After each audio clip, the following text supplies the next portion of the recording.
What's up, everybody? This is Pastor Sam, Hey, and this is Jesse Vergara, and together we're exploring the wilderness. the wilderness. Yes, we're continuing the podcast of the big story, and today we have Jesse here with us, with me.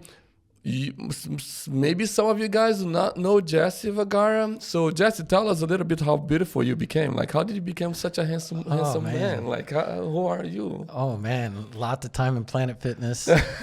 Hey, I have seen you working out there. That's right. good. That's right. No, eating right, Planet Fitness, and God's Word. That's right. That's God's Word. I don't know if you know this, but Jesse has been on a health journey here for the last couple of years.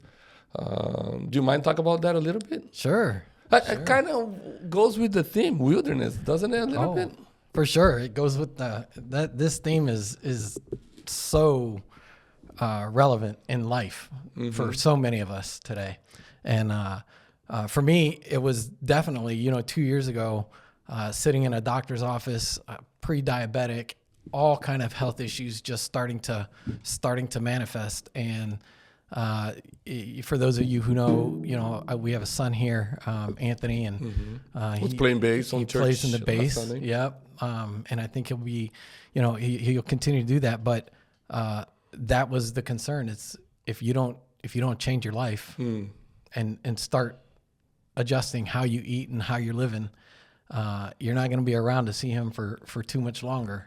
And it was an eye-opening moment, and I said, I've got to change. And so I just started making some intentional steps and started working with a doctor. And here we are almost 2 years later, 140 pounds lighter, and just feeling great. Wow, that's good. And let's dive into here, because I think you get right into what I was starting this podcast with. Is like, have you noticed how often people repeat their same mistakes over and over and over again, right? Different job, same conflicts, different relationships, same pattern, different city, same struggles. Sometimes we convince ourselves that we need is a location, is the circumstances that we're in that is the problem, right? That's right. I need a new job to fix it. We need a new relationship to fix it, a new environment to fix it. But sooner or later, something uncomfortable happens. That's right. Something uncomfortable happens, and it in almost every instance, it's not what's happening to you; it's what you decide to do for you, and you have to take steps. I like that. Yeah. Because sometimes we want to point the finger at someone else, especially when we walk into our own wilderness, right? The problem might not be where we are. The problem might be what is inside of us. And I think that's, if you don't start looking at inside, it becomes a little bit of a problem. That's right. And that's exactly God's message here, right?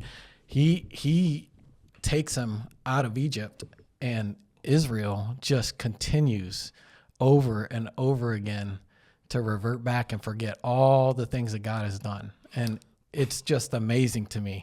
But what we find is he is intentional. He loves his people, and he's very intentional, but he has them in the wilderness for a purpose. Yeah, and which a lot of, I like that, right? I like that. God had them in the wilderness for a purpose. And I even think I said on that sermon that God led them to the wilderness, right? And so a lot of modern people, let's call ourselves modern people, 21st century people, have asked the question, like, if God is a loving God, if he's a good God, why lead people through the wilderness? And if he's going to take you to the wilderness, why not take the shortest route? Why did he have to take the longest route? Yeah. The one that took them to the wilderness for decades, right? Yeah. Why? Why doesn't he make it just fast and quickly? Well, he could. He could. He could, yeah. He could. And most of us assume that like God's goal is efficiency. The shortest route, the fastest fix. Repeat that again. Efficiency, the shortest route, shortest route, fastest fix, the quickest way to deliverance. But the truth is, he intentionally does not do this with Israel. He very easily could have taken them straight from Egypt into the promised land. He could have done it.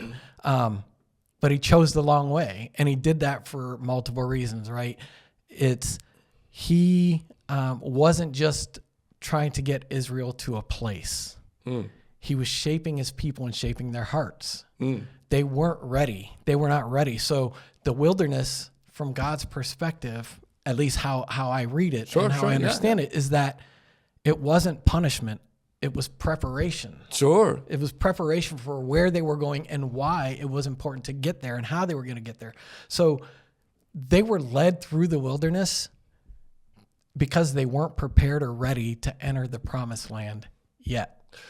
Yeah, and sometimes we think that, God, efficiency, you talk about that, that's amazing. I like that word, especially when it comes to the work of God in people's lives. We think because God's all-powerful and he's almighty, he can just change the circumstances with a click of his hand, right? And we see that, especially in this story, the wilderness, God takes them to the longer route for a purpose, like you're saying. If you look at the map, though, in the ancient Near Eastern map, one thing is very clear, that there was a faster map, a faster track, way shorter right? route. So from the Nile Delta to the Egypt, that was it was about 250 miles, which most caravans would take about a couple of months to go through it. Right? Yeah. I was just reading about a little bit here. It says caravans and military groups regularly travel that distance in about 3 weeks. It says, in fact, the Egyptians had already built a military highway along the Mediterranean coast that called Way of Hours. That's how they call it. So this road was heavy, fortified with Egyptian military outposts. I don't know if you found anything about that or read anything about that. So it connected Egypt to Canaan, to Mesopotamia, and it was a fast route. So and on Exodus chapter 13, verse 17, it tells something very surprising, in my opinion. It says, when Pharaoh let the people go, God did not let them by the way of the land of the Philistines, although that was near. So even the text itself tells you there's a fastest way of doing that. But instead, God takes them to the southern part, to Sinai, the wilderness, which was a harsh desert region. It was filled with rock. The terrain was terrible. Dry valleys, no food around. The day was scorching and night was really cold. And why God would avoid the most efficient way of going to the coast and take them through the most painful aspect of things. Yeah. Again, I don't think it wasn't about having them experience pain.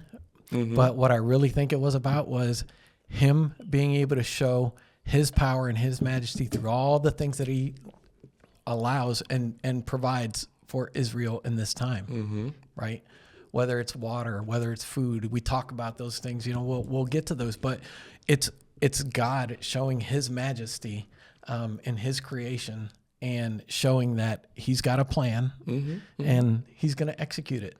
Right? Yeah, and I think sometimes too, we want the shortest route, but we don't see all the hazard that is on that, right? I mean, there's a shortcut for everything. We live in a world of shortcut, right? On computers, there's shortcut. That's right. In fixing things, there's shortcut, right? There's shortcut for everything. But there's so much hazards on those places that we don't see because we're just thinking, I can get to the end result as soon as I can. And someone was just telling me, to talk about weight loss, someone was telling me the other day that they lost I think it was 28 pounds in 6 months. And the doctor was then they started getting sick. And the person was very happy that how much pound that lady lost in such a fast. The doctor's like, whoa. You are actually killing yourself. Your body's shutting down because of what's going on. All the reaction, all the things you're doing is this is not the healthy way of losing weight. I mean, has been taking you 2 years. It's a journey. Yeah, it's a journey. I mean, you can definitely do that in a short period of time. It looks like sure. it, but there's dangers with that. And for Israel, going through that short route, it was full of Egyptian hazards in there. That's right. If they were afraid before of running from Egypt and afraid of what would happen to them back then, how many of those hazards in that short road would lead them back to Egypt? Yeah. Yeah. Right. I think the first stop where there was Egyptian soldiers, they'll be like, okay, take me back. That's right. They were already doing that in the, without much of Egyptian influence whatsoever. That's right. That's right. Because that's what they knew for so long. They were comfortable with it. Right. It's pretty crazy. And I also think about, we know all the things that God does for them while they're in the wilderness. And one of the things, like you're a shoe guy, you're a clothes guy, I am too, right? And one of the things that stands out, in Deuteronomy 8:4, it says, your clothes did not wear out and your feet did not swell during these 40 years. So think about that. They're like, I don't own a pair of shoes that doesn't wear out if I wear them every single day, right? Right. So even in all of that terrain, even through all of the things that they were going through in those 40 years, never once did they have a need that God didn't provide, all the way down to their shoes and their clothes. They didn't wear out, right? Yeah, you're correct. And I think that is one of the beauty of the wilderness for God's people, is that to sustain a community in that terrain, it needed miracles. Miracles needed to happen. And God provided miracles after miracles after miracles. Manna appeared daily. Water flowing from rocks. Quail coming from heaven. Appearing from food. But even with all the provisions that God gave these people, something else kept happening within them. They were complaining. I mean, I don't understand. I mean, we detach ourselves from the story, right? But we're just like them. But we're just like it. We are always complaining about how God is not doing something that we thought He should. But when we read the story, we are like, how is this possible, dude? This wilderness right now it hits over 100 Fahrenheit. Like the temperature go over 100. The minimum during the day is 100, right? I mean. Yeah, it's a desert. It's hot. Yeah, it's hot. And this, I mean, I don't know about you, but I don't think I can walk 40 days in the desert with no water, no gallon of water in front of me, no bread. I mean, can you imagine? I mean, it would be the one time Pastor Sam is praying for snow. That would never happen. I will promise you that. I hate stupid snow. But, I don't hate anything. I do hate snow. Dude, it's so cold. I don't like it either. I don't like it either. God, take me to the desert. No, I'm just joking. So like, the amount of miracles that it was provided and they still complain, I don't understand at times. Yeah. I think... How can you see miracles and not trust God? Or you just have like a quick memory. It just fades away. But I think there's like some key things for me. The wilderness really reveals what comfort hides for them. Ooh. It reveals what comfort hides. And, being slaves in Israel... it really masked their fears. Being a slave masked their fears. And then lastly... That's messed up, though. But it is messed up, but that's what they've shown because they want to go back. They are pushing to go back. Like, why are we out here? Why are you bringing us through this, right? But I also think that of all the miracles, we think about it, why? Like, shouldn't this be enough? But it really just exposes their distrust. It exposes them. That's why they weren't ready. Yeah, I mean, the wilderness was uncertainty for sure. And that is one problem we have with the word uncertainty, right? I think, not to bring it back, but COVID was a big problem for most of us is because we were uncertain of what's going to happen with the world, with our health, with our loved ones, right? And uncertainty reveals for sure what is in the heart. Right? That's right. For sure. And for me, and I don't know if you even thought about this, but for me, one of the problem of uncertainties is that we want to create certainties out of some of the things we feel like is helpful. And I think that's what was the most revealing about their heart was Exodus 22, the worshiping of the calf. Do you know what I'm saying? Mm-hmm. Like they just ran right into something that like they knew was, They were told and they knew not to do it. that, but it's like, how can, they're going through getting all these miracles from God. Things are happening. God is revealing their heart. And then they come to this place of somewhat little bit of a comfort kind of deal. Not really, but, and then the first thing they run to is an idol. Mm-hmm. Just like us. Sometimes we run to our own idols, whatever they are, right? They may not be golden calves, but what if, like, it wouldn't be that hard, feeling as good as I feel now to make exercise and eating and the gym an idol, right? It wouldn't be hard. I mean, and I think that it's interesting you said that, because that's exactly what the calf, the bull, represented for them, right? They knew that in Egypt and in Canaan, the land which they were walking in, a bull represented strength, vitality, provision, divine power, right? So you run to that which you attribute all those things and more to, right? And so in your case could be that, it right? Could be and things. Some other cases could be relationships. I see a lot of people, let's pick on parents here a little bit. I see a lot of people worshiping their kids. That's right. Right? Or I see a lot of spouse worshiping their, the wives worshiping their husband and husband worshiping their wives, or people worshiping their workplace. Those things become a sacred places or things for them that brings comfort, and they feel like this is where my strength comes from, this is where my vitality comes from, this is where power comes from. So I better place some allegiance to these right now. That's right. But you nailed it, right? God performs some pretty unmistakable miracles, right? He parts the sea. He sends them manna daily. He produces water from a rock. He guides them by cloud and fire, right? He's leading them. He's guiding them. He's there with them. I know, right? It's unbelievable, but logically, you would think like these miracles should settle everything forever. Like they should prove everything. They should prove it, and it doesn't for them. And why? It doesn't change their hearts. It reveals it. Their hearts weren't ready. Yeah, and I like that. And the thing about the heart not being ready is that it demonstrates some of the habits, loops that we have, right?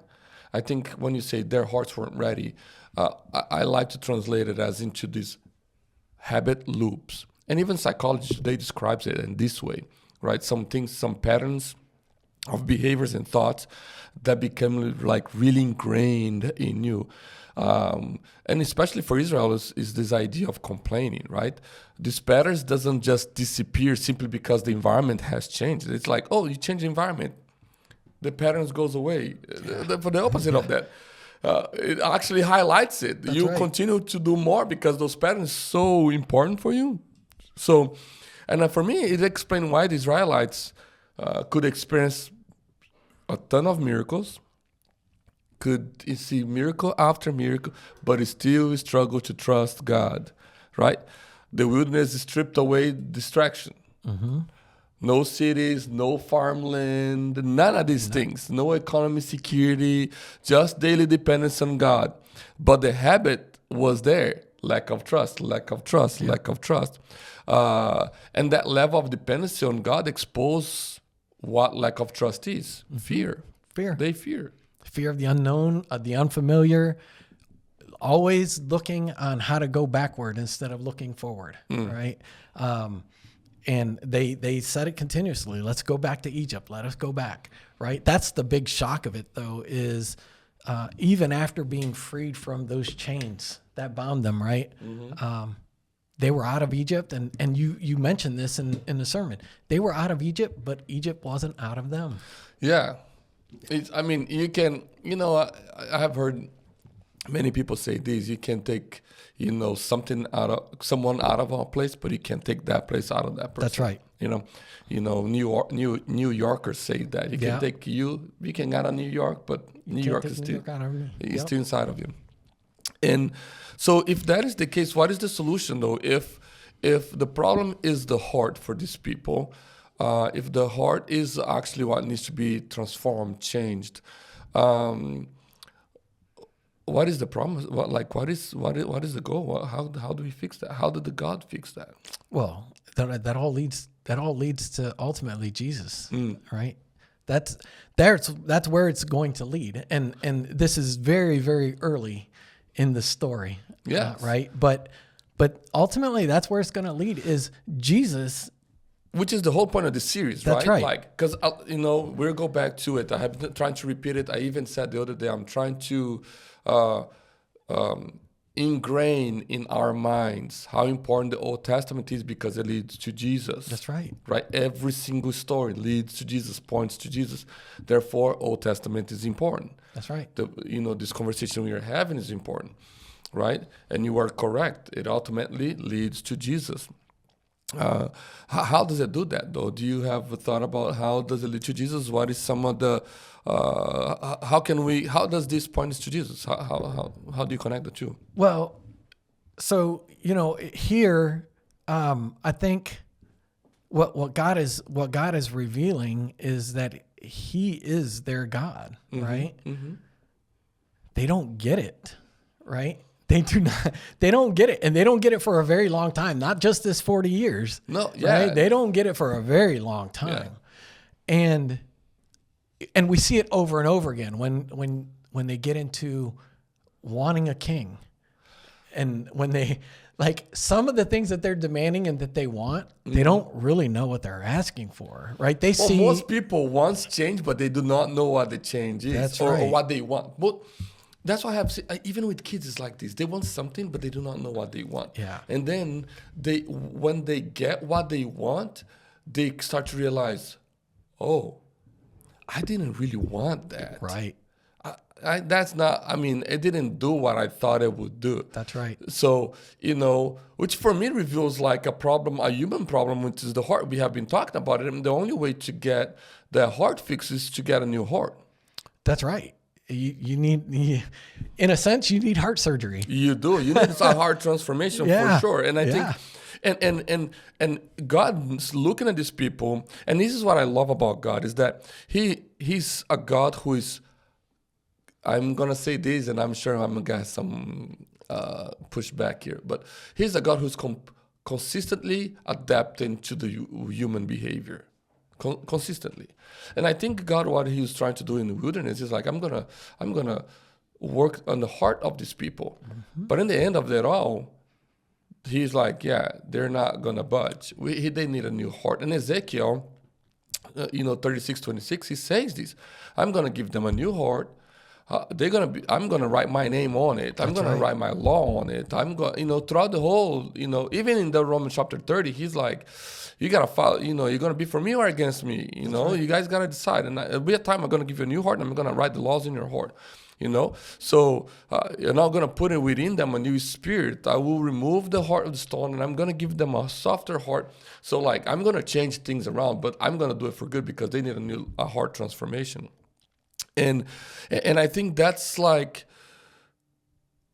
a God adapting to, I'm trying to soften their hearts by their experience of miracle in the wilderness, how I'm a good God, how I love them, how I'm leading them to this moment to take Egypt from inside of them. That's right. Right? It's not only about take them out of it. Let's let's change their hearts.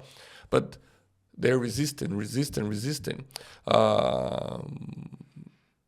To the point that He's like, okay, we need to give them a new heart, and the work of that has to be through a divine intervention, which is what Jesus came to do. That's right.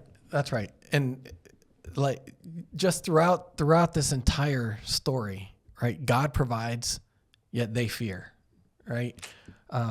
God rescues, and they forget, right? That's it's over sad. And over. It's like you said, it's a loop. Or for me, it's just cyclical. It cycles over and over and over again throughout the entire story. Even God promises and they doubt. All of these things just continue to happen, and we see it. They don't know what they're asking for when they ask for a king. No. But they get it. Boy, do they get it, right? And then they get it, and they're like, they're questioning letting us like, down. yeah, there's a question about it. And then he just, he's so good, and he's so very patient. But he also seems very frustrated. Like he wants to wipe them out. He wants to take care of things. And if it weren't for people like Moses and Aaron who fall on their face and represent Israel on behalf, and ask God, like, don't make them pay, right? It's just, he's very, very forgiving. Well, I love that because God is dealing with the people on the spot. We read this story and we're reading, after it happens is a recording of it. But God is dealing with the people on the spot, and I love about that because that's how God does. He deals with us on the spot. I say this word, but I might got some pushback here. He's adapting to the story, to the choices. Divine laws cannot create law for God. And so, even God is like, okay, let's give this law, but it's not for them to create like law for me. Ultimately it's revealing what is in their heart, so rebellious that they need an internal transformation, not just few instruction. They need a new heart. So like God is dealing with these in the daily, like giving them those rules, not for transformation, not for but to continue to demonstrate. You need a new heart. You need a new heart. You need a new heart. Which is for me so interesting because when you going to Jesus here, you see Jesus starting his ministry right after the baptism by going to where? In the wilderness, right? Right? Like, isn't that funny? Like how, Israel in the wilderness, like fell to understand the need to transformation, and how God takes Jesus right to it. What do you think about that? Yeah, they spend 40 years. Jesus spends 40 days. More efficient, right? more efficient. Why was it more efficient though? Well, because Jesus knew what his mission was, right? He was very mission minded, and that's what it was. His heart, he knew. But I want to say obedience. Yeah, like he was like, okay, God, take me there, and now I'll do what it needs to be done. That's right. And reveals the heart of Jesus, which is what you're saying. That's right. Where the Israel was like, well, we're not doing this, God, and we'll complain about it. Jesus was like, no, we're doing this because of the mission. I understand. That's right. And Israel understood the mission, though. Wasn't the mission to go to the promised land? That was the ultimate mission for them. So if they knew what the goal was to go to why didn't they just comply to it? Well, again, the human side of them looked at the promised land. How many times we saw the spies go over and they're like, we can't defeat these people. We can't overthrow them. Yet again, not trusting God, knowing that God already made the promise. Yeah. He made the promise. And the temptations that we have and that they have and that Jesus had, we all go through temptations, was to deviate them, distract them from the goal, from the mission that we have been talking about. But unlike the Israelites and unlike us in many ways, Jesus remained faithful, right? When Israel demanded bread, Jesus trusted God. We demand bread, but Jesus trusts God. Most of the time, most of us don't trust God to bring us the bread that we need. As soon as we face some difficulties, health-wise, financial-wise, relational-wise, instead of trusting God like Jesus did, we demand bread, but we are like, I'm going to bake in my own, right? When Israel is tested, they tested God back instead of just trusting and obeying God. Jesus obeyed, right? Where Israel tested God, Jesus obeyed God. That's right. Right? Jesus, in my opinion, essentially relieves the story of Israel, but responded with a heart that is aligned with God. And I think that's the thing for us is that, we get to see both stories, the Israel story and the Jesus story. One long and hard pain, a lot of pain and heartache and suffering, and one the same wilderness, the same temptations, but very fast. Because of a place of obedience in the heart. That's right. He knew, and Jesus referred to Scripture. He rebuked Satan, right? All of those things. But he did it. He did it that way as an example for us. That's why he did it. And that's who it was. That's who it was. So, this question was really interesting. Like, so what does the wilderness reveal about the heart, right? And there are three things that just kind of stand out to me with Israel.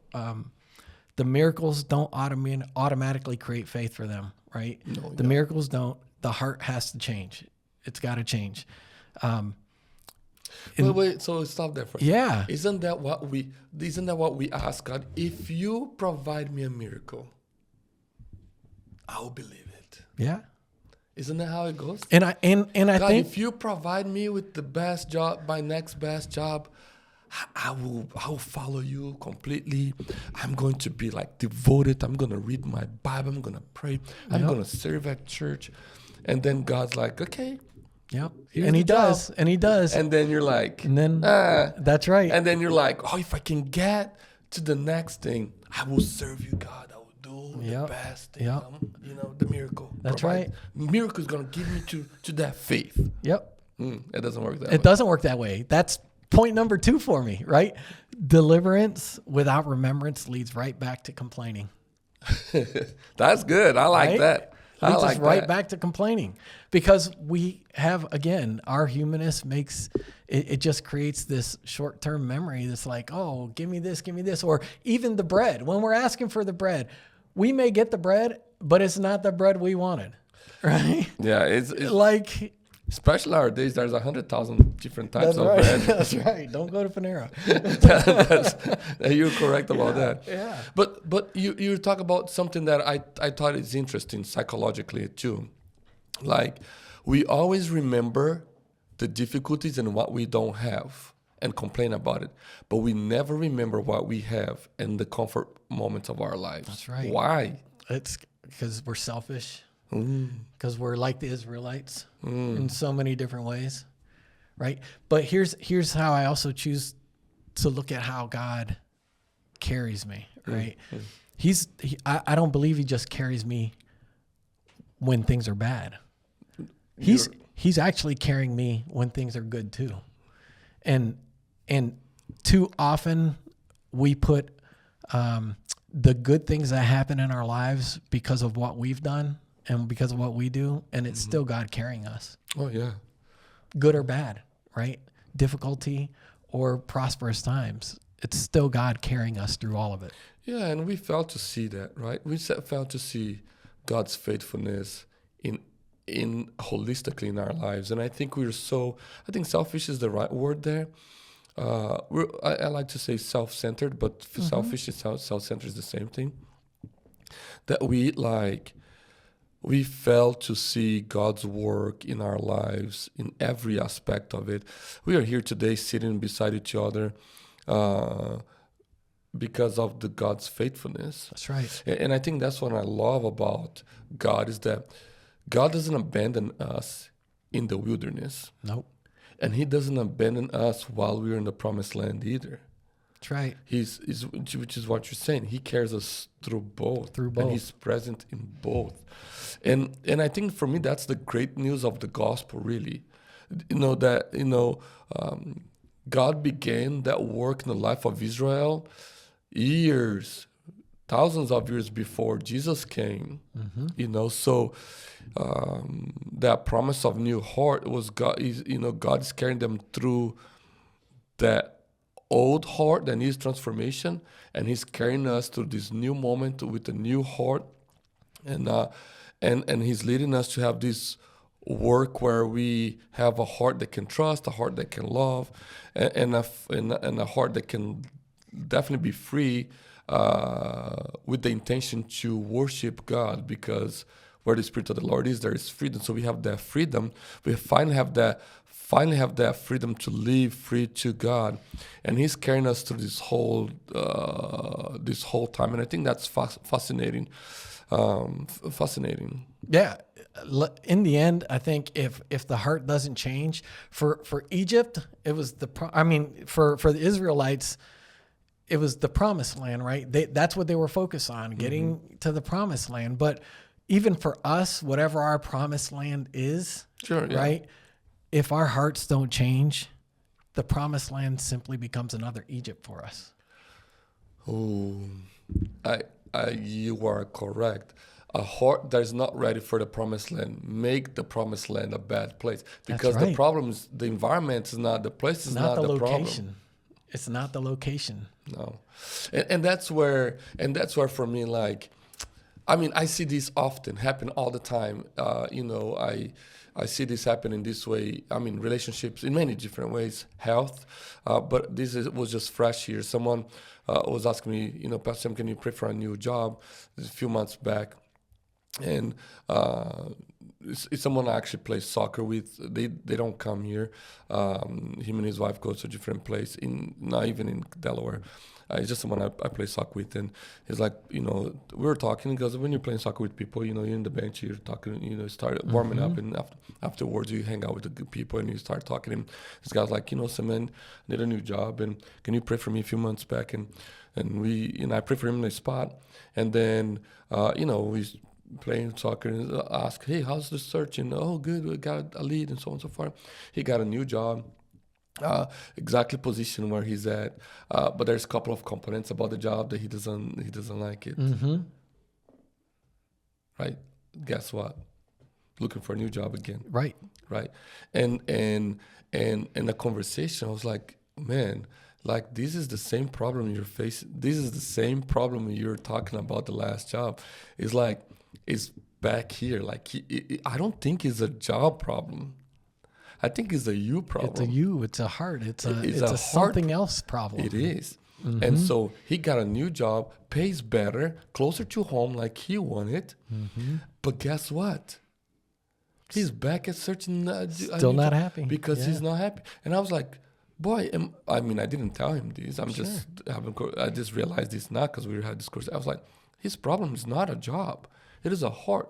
I mean, you can jump from relationship to relationship and still have problem in relationship. You can jump from job to job. You can have a field bank account to field bank account to more field bank account. We can have any kind of shoes we want. That's right. Everything is right. Like, it doesn't matter if it's a new job, a new relationship, a new church, a new city. New church, yeah. It doesn't matter. People complain about DCC all the time. Oh, you got to do this. And then they go to a different church and then they call me back. Hey, can we come back? Right. I was like, no, stay where you were, boy. Right. It's a joke. No, stay where you are. But that's where God is good, because the wilderness becomes his classroom. He's teaching us, right? He's teaching us at our pace, right? He's patient. He's guiding us. And maybe that's why they didn't take the shortest route. That's right. And I think we should, like, I think this is where, I think that question is, I think here's where we should end this podcast. If our wilderness is a classroom,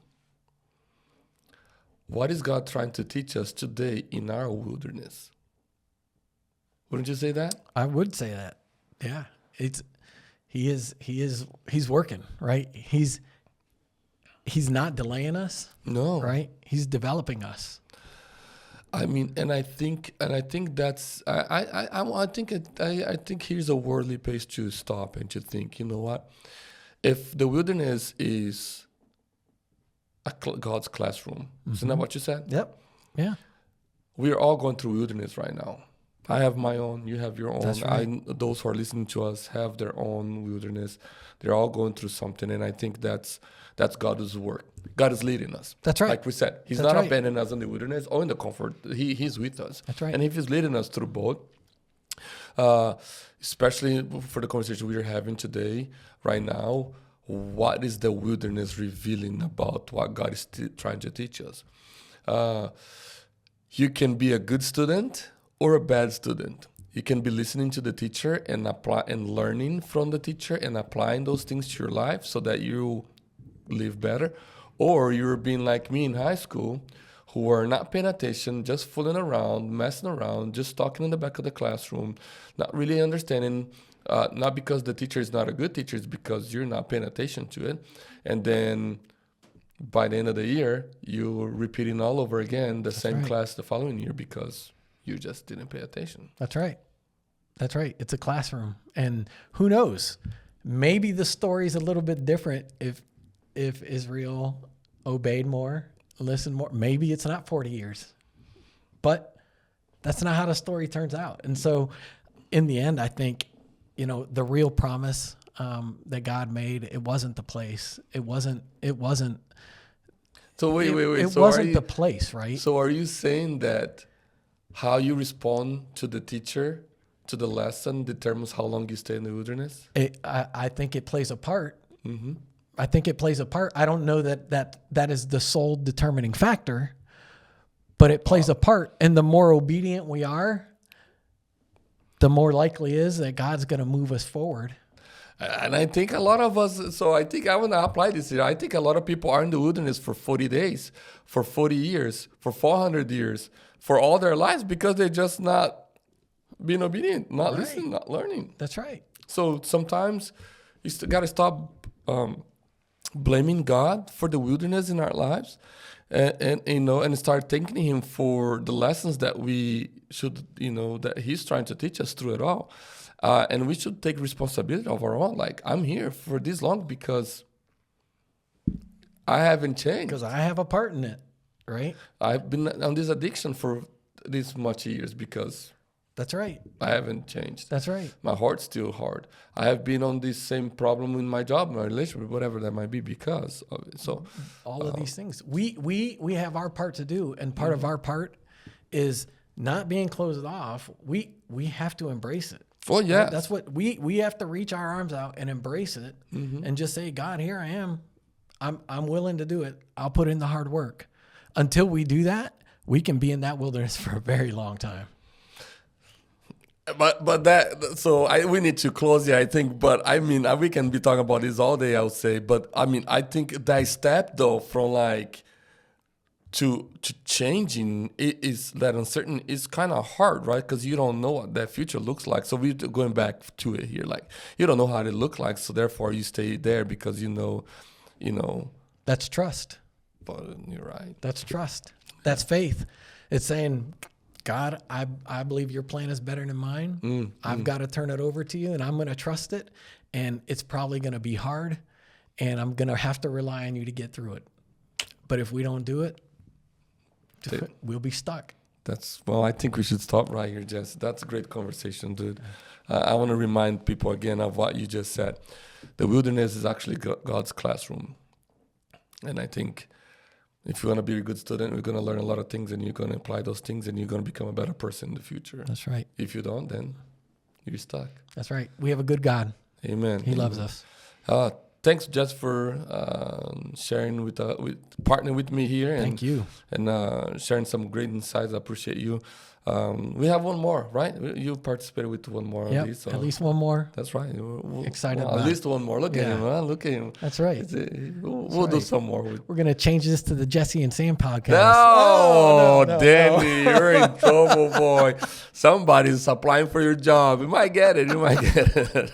Well, we appreciate you. I appreciate you. Like we always say, be blessed. Be blessed.